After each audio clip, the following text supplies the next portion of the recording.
I am Master Sergeant Arnel J. Vergara. Formerly Class 72 sa Ranger. Formerly assigned at 5th Scout Ranger Company. And before naging 5th SR Company, second company, kami yung mga original na second company nung unang regiment. Then naging 5th company nga nung 1991. Ngayon, nasa EOD battalion na ako. At duty OCG na ako ngayon. Ang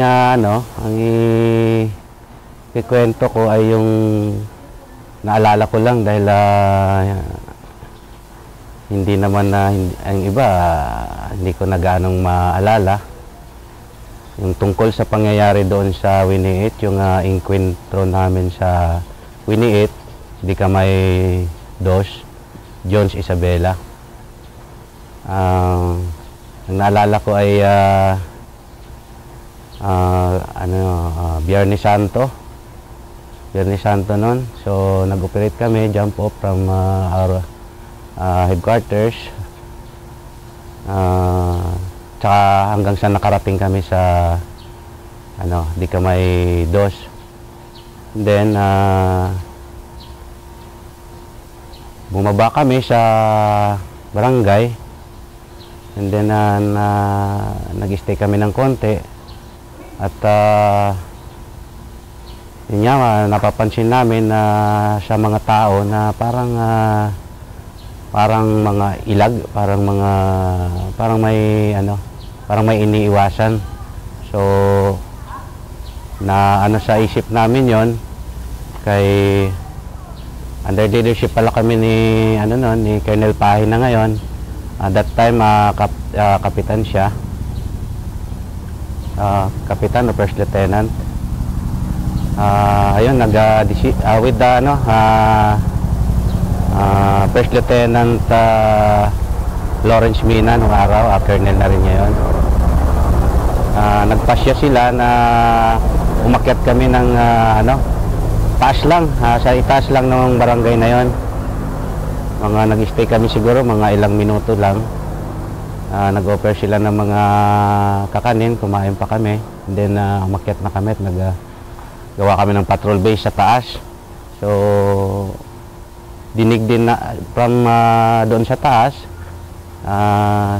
natatanaw din namin ang barangay pero hindi gaano malapit. So parang OP na rin yan, parang OP operation, pinapakiramdaman namin paligid dahil may hinala na kami sa galaw ng mga tao. And then nandun na kami sa taas, naka-establish na yung namin, patrol base. Lieutenant Mina that time ay nagpasya na hindi ko alam kung galing kay Captain Pahe na magkaroon ng prophylactic patrol sa paligid ng patrol base. So ganun ang ginawa ni Colonel Mina. Nagdala siya ng isang section at umikot sila doon sa patrol base. Then pero hindi ako kasama kasi ako ang platoon sergeant. Hindi na ako sumama, pinag-stay ako ni Colonel Pahe doon sa patrol base. Yung isang section with Colonel Mina, yun nagpatrol na sila. And then ayon sa kwento, dahil di naman ako kasama nung pag-patrol nila, nakakita sila doon ng bahay sa baba ng bundok. And then inupihan nila. So nung una may nakikita sila mga nagluluto, mga tao. And then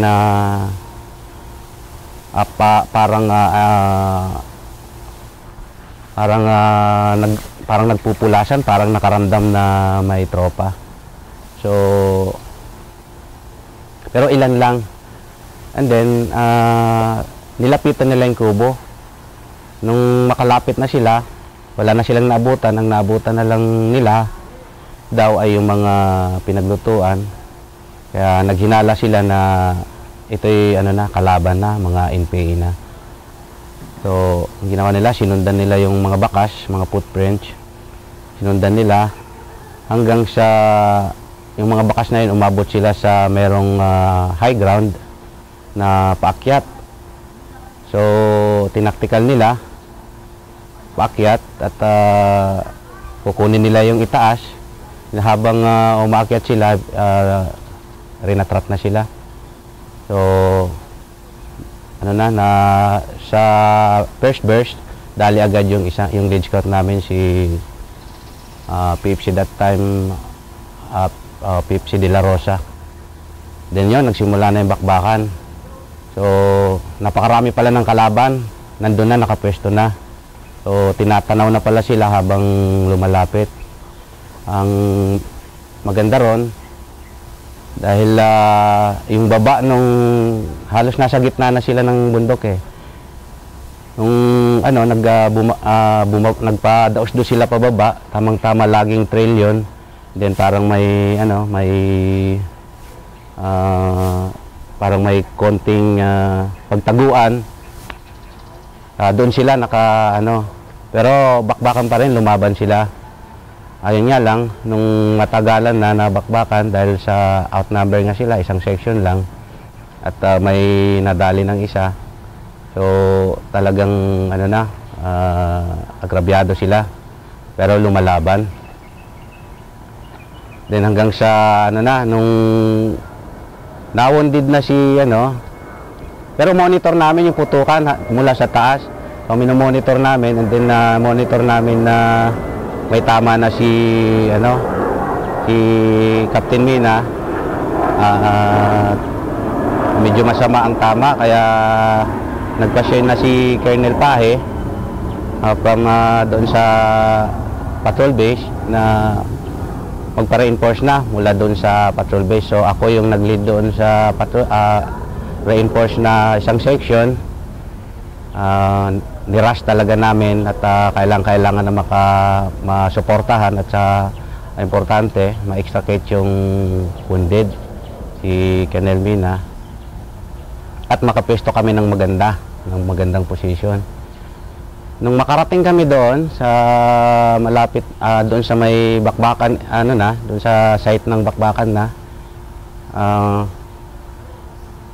nakita namin, natatanaw namin yung kasamaan namin, pero ang problema lang hindi kami makalapit dahil open yung between doon sa amin at saka yung doon sa kinalalagyan ng mga tropa na naengkwentro. So mayroong katapat na bundok between logging trail, logging road, may mataas na bundok, kaya lang kalbo. Kugunan lang siya. So wala na akong ibang choice kundi ang ipa-rush up. Tatawid kami ng logging trail, rush up para makuha namin yung taas na sinasabi ko, yung bundok na kalbo. At least makasuporta kami at mapantayan namin sila. So ang ginawa ko, by bounds, Ranger SOP, by bounds, rush up ko. Then hanggang sa unang sa unang 2 tao, nakita namin talaga na yung pag-rush up namin ay kitang-kita kami ng kalaban, talagang pinapaulanan kami ng kalaban, kita namin yung mga tama.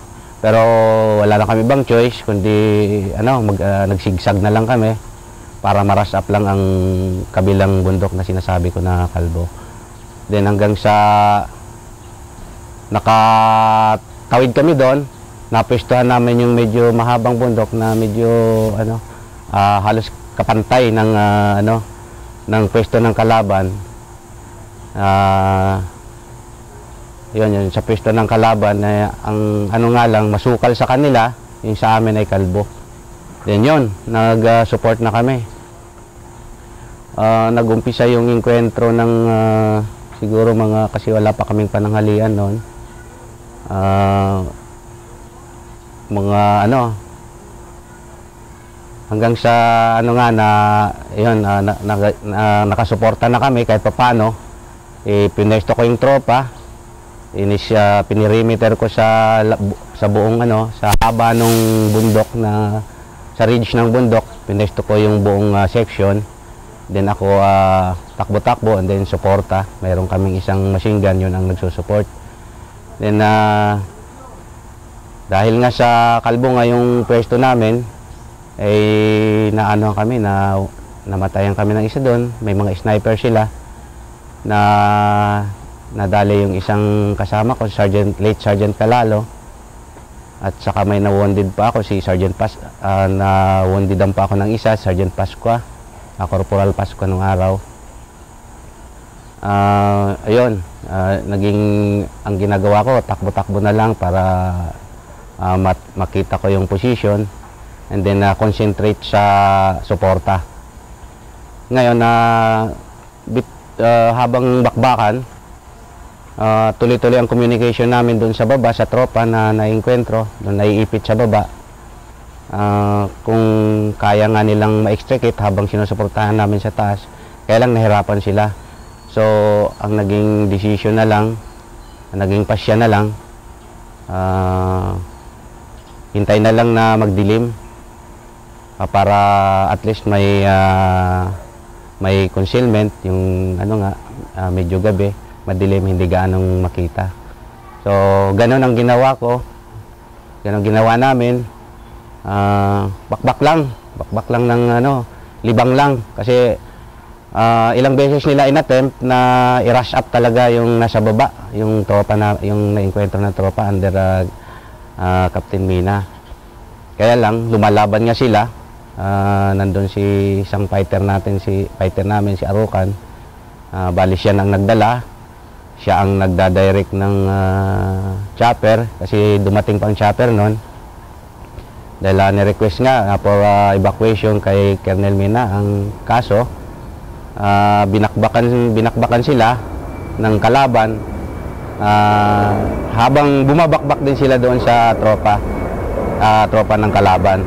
Ayun ang medyo naka-neutralize, nakapakalma sa kalaban, hindi sila gaano naging agresibo. At ayun, yung pagkakataon na naka-position ng, kahit na nasa lower ground, naka-position ng medyo defensive ang tropa sa baba. So, ayun, hindi nakababa yung chopper, kaya inantay nga namin yung pagdilim. Yun na nga, nung magdilim, pagkagat ng dilim, yun na, talagang pinilit na talaga na ma-extricate, dahil nga masama nga ang tama ni Colonel Mina, kailangan na.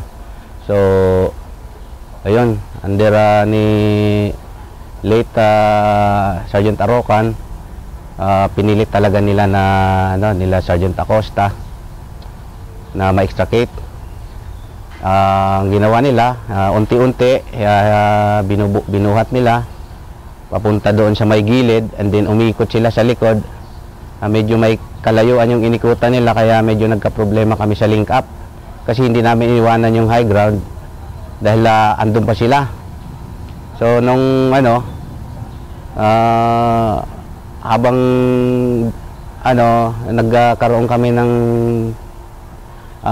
challenge na lang, kasundo na lang kami ng ni Sergeant Acosta, na wala kaming naihandang na papawiski. Kaya gano'n na lang ang namin, kasi madilim na nga, para makapag-link up kami ng maganda at hindi kami masingitan. Ginamit namin yung class namin sa Biptik pa nung araw. Mag-classmate kami ni Sergeant Acosta.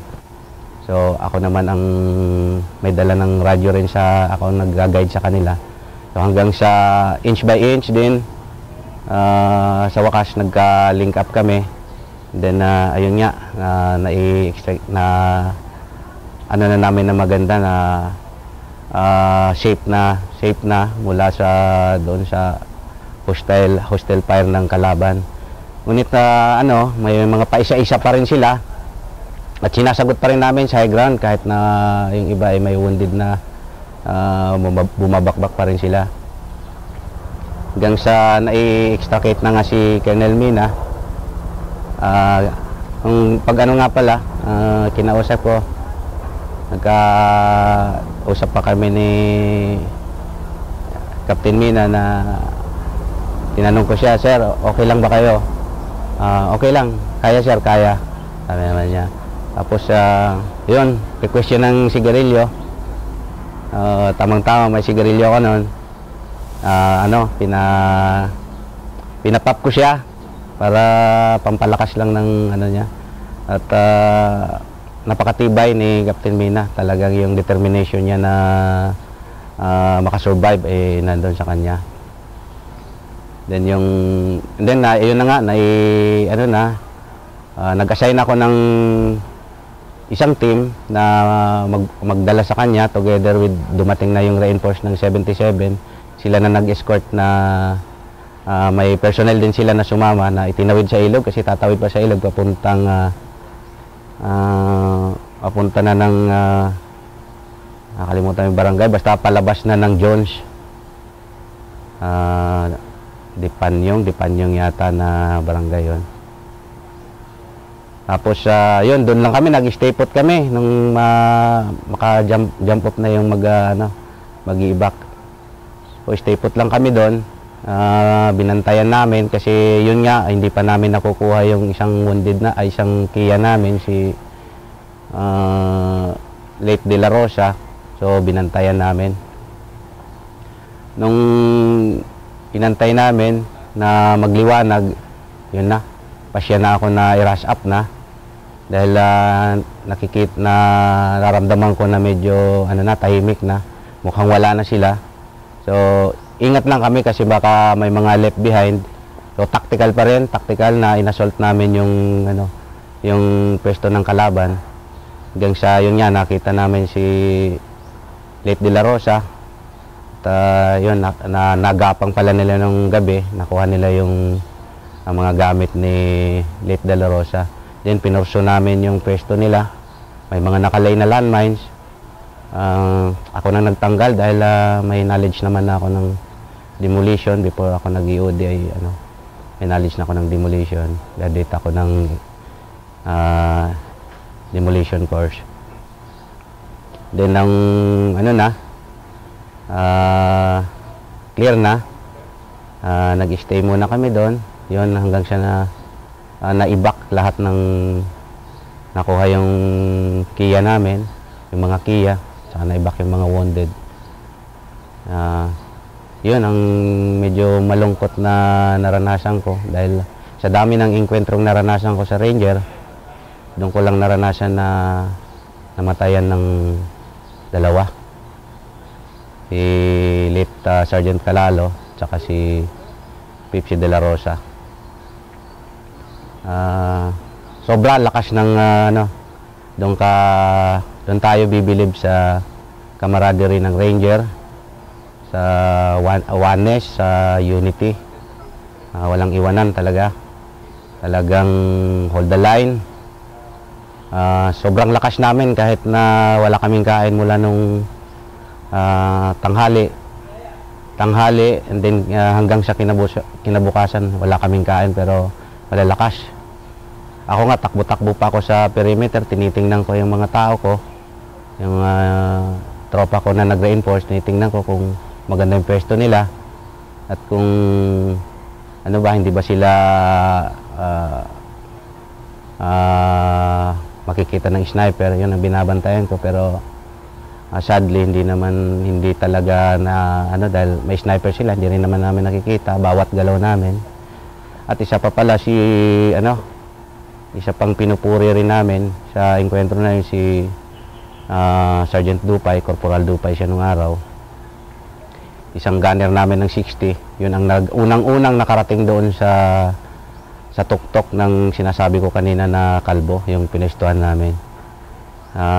Maraming tama sa sa nakita namin talaga umuusok, pero sabi nga daw ay may anting-anting. So kita namin mga sunog-sunog lang naman yung sa pantalon niya, hindi talaga siya tinablan nung sa baba. Kaya lang nung nasa taas na, habang sa galit niya siguro, hindi niya matimpe yung galit niya. Nung malakasan ng bakbakan, lalo na nung nalaman niya na may kiya na kami, tumayo siya, tapos nag-PI siya sa kalaban. Pag PI niyang ganyan, sabay bakbak ng ng M60 niya, ng machine gun, tinamaan siya sa sa bunganga. So ayon sa kanya, pangit daw, hindi talaga pwede magsalita ng masama kapag mayroon kang dala. So ayun, naniniwala rin naman kami. So yun yung mga naaalala ko. Yan ang mga naaalala ko sa engkwentro na yun. Ano yung first aid na ginawa nyo kay Captain Mina? Ang gumawa ng first aid kay Captain Mina noon, yung tropa niya na mismo, sila Sergeant Acosta, tsaka yung sila Sergeant Arucan. Ayun, nung makita ko, nung mag-meet na kami sa taas, mag-link up na kami, kita ko na nakabalot na yung niya. Baga, pinaikutan lang yung tiyan niya, di namang ginalaw yung yung ibang lumalabas. Basta pinaikutan lang para ma-protectionan lang yung, para hindi madumihan. So, yun ang first aid na ginawa nila. So ano yung lesson learned na nakuha nila? Lesson learned, maraming lesson learned. Sa bagay, ginawa naman talaga namin. Kaya lang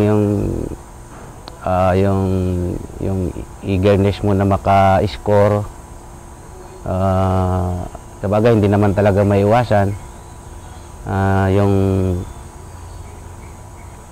Yun nga, yung pagsunod, ewan ko kung ano yun, pero nangyayari naman talaga yan. Yung kaya na first verse, nangyayari talaga yan, kasi nakauna nga sila doon sa high ground, low ground ang tropa, kaya naisang kaagad. Ibang lesson learned,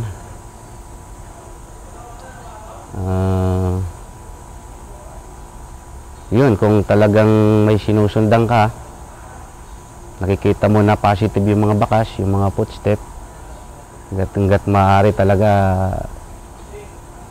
para sa akin lang, mag-side ka talaga, na tumingin ka sa may concealment, and tingnan mo rin kung may cover ka, na in case na mayroon niya sa taas, kumbaga nag-divert ka lang ng konti, naghanap ka ng konting concealment kaysa doon sa kitang-kita ka. Yun, hindi naman makakasira sa Ranger SOP yun, dahil magsusunuran naman ang tropa. Kaya lang yun nga, nangyayari talaga yan, nangyayari. Malungkot din. So, sir, yung ginamit nyo na technique doon para hindi makuha yung tropa na nasa baba? Yun na yung ginawa ko bilang isang nagdidesisyon doon, at talagang pinobayan na sa akin kung anong diskarte, kung anong maganda. Yung talagang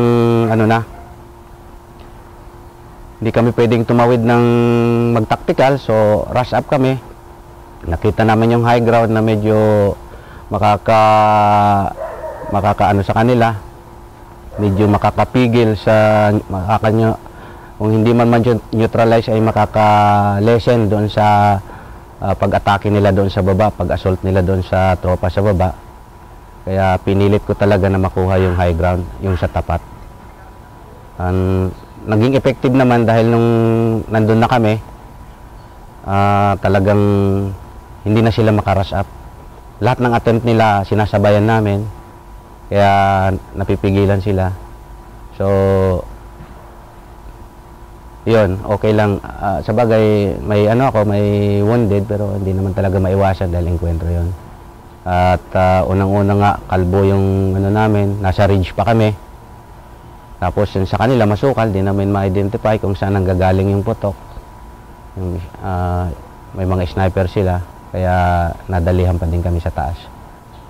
So ano yung survival na ginawa niyo, sir, na hindi kayo kumain ng Wala, ano lang, determination lang. Kahit walang kainan.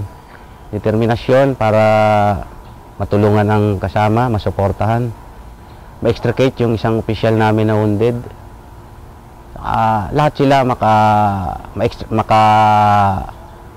makalabas doon sa killing zone na yun. Kasi killing zone na talaga, killing zone na talaga yun dahil pag talagang pinilit nila, ubos sila doon. Oh. Kaya ang inaano ko pa doon, ang iniisip ko, pag naubusan sila ng balat, wala na silang pang-retaliate, yun na. Talagang kahit pukpukin na lang sila doon sa baba, pwede. So, ayun, yun yung ano talaga namin, determinasyon. Determinasyon ng ranger na mailigtas ang kasama. So na ano naman nila, sir, paano nila na maintain na hindi sila maubos ng bala? Ayun, siyempre, yung ranger, discipline sa enkwentro. Saka lang sila, ayon kay Sergeant Arocan, saka lang sila bumabakbak pag nararamdaman nila nararasapin sila. Nagtipid sila. So ngayon sir, about leadership naman tayo. Kasi kayo na yung senior and senior. Paano kayo, ano yung leadership style? Para sa akin kasi mula doon sa ako talaga isinila ako sa kumbaga arang isinila ako sa Ranger from second class na sa Scout Ranger group na ako. Formerly Special Warfare Brigade pa noon hanggang sa naging regiment. So from there na-obserban ko nakikita ko na yung talagang discipline ng Ranger, yung disiplina nila. And then yun yung discipline na in-implement nila sa aming mga junior, training nung araw, hanggang sa naging nagkarango na rin kami. Then pagdating sa time namin, yun, na-absorb namin yun. Lahat ng magagandang nakikita namin, at saka dagdag pa yung sarili mo ring diskarte, kung paano mapapaganda ang team o ang hawak mong tao, paano magiging organized at discipline. Yun ang ina-apply ko para sa akin. Paano Yung organize yung tropa? well, sa schooling pa lang itinuturo na yung kanya-kanyang mga trabaho from sa team organization pa lang may kanya-kanya ng trabaho. So inire-remind ko lang sila kung anong trabaho nila. Gampanan nila ng mabuti, saka respect senior, kahit numero lang, kahit isang numero lang diferensya, at saka yun, magrespetuhan, at yun, galang yung mga seniors, and gampanan yung kung ano yung nakaatas na trabaho sa kanila. Then kung may problema sa loob ng isang team, sasabihin lang sa akin para mabigyan ko ng aksyon kung ano maganda. Ano yung mga ginagawa pa ninyo sir na magiging mapabuti yung karir? Karir ko sa ngayon. Yun lang. Kung ano yung nakaatas, gagampanan ko lang ng tama, maganda, at yung kung ano pang maisasuggest ko. Kasi ganun ako, kung mayroon ako nakikitang maganda na ang mga officer natin, hindi naman niya nakikita lahat. So, kung may maganda akong nakikita na magiging helpful sa tropa, sinasuggest ko yan. Kaya alam ni Colonel Eclarin yan at saka ni Colonel Pahe, kasi matagal din kami nagsama-sama sa field na talagang magsasuggest ako. Kung minsan, nagko-comment din ako. Para lang sa tingin ko na mas mapaganda pa. Meron na bang nangyari sir na nagkaroon kayo ng hindi pagkaintindihan ng officer? Wala naman. Wala. Maganda naman ang relation. Kwento sir na gusto kong ibahagi na hindi ko nakaroon. Marami akong kwento. Maraming enkwentro, maraming mga karanasan kasi Sa Ranger, tumagal ako ng 16 years eh. Lumabas lang ako sa FSRR, naging SOCOM na 1998. So, marami, pero hindi ko na lahat matandaan. Maliban sa, ito ay specific na, na tinatanong nyo. Yung tungkol sa winiit yung enkwentro doon. Yan ay talagang natatandaan ko pa. May nangyari na ba sir na yung tao nyo na nalulumural na tapos hindi siya sumusunod? Paano siya encourage? May mga nangyayaring ganyan, pero yung mga low moral na sinasabi nila, yun lang naman, yung kapag halimbawa sa operation ay nagtatagal kami, medyo nagtatagal sa bundok. Pero mga ganun, murmuring lang yan, pero hindi naman nila sinasabi. So ako naman pag na-obserbahan ako na ganyan, pinapayuhan ko lang sila, ina-obserbahan ko lang sila. Sabi ko sa kanila na lahat naman tayo eh. Kung sama-sama naman tayo, alang yan. Kung nalulungkot ka o gusto mo na rin umuwi, ganun din ako. Yun ang sinasabi sa kanila. Sundalo tayo, pinapaalala ko lang sa kanila. Gampanan natin kung ano itong napili nating profesyon. Yun lang. Ganun lang naman, mga slight lang yan. Hindi, gustong umuwi, na hindi pwedeng umuwi dahil may operation. O kaya nandun na sa operation na may mga emergency na hindi makauwi dahil sa chopper, non-availability ng transportation. Yun lang naman eh, yung mga nakita ko sa Ranger. Pero generally talagang maganda ang tropa. Magandang tropa. Samahan ng Ranger. Operation wisely yan. Talagang maganda sa Ranger.